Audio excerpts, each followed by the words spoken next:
વીરાભાઈ પવન જરે છે જા જા વરસેગા મેઘરે હો પ્રાણિયા કાયમ જીને આરાધો એ જી એ જ્ઞાન મહારસ પીર ભણાવે સદર દીન એ જ્ઞાન મહારસ પીર ભણાવે સદર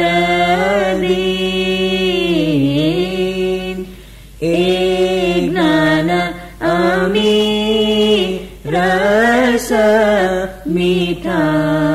મીઠાઈ જ્ઞાન અમી રસ મીઠા રે ઓ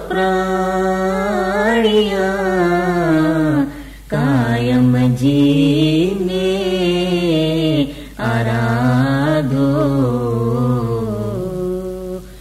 અલખ પુરખ નેમ વિસારો શાહ પુરખ મેરે સંભારો રે હો પ્રાણિયા કાયમ જીને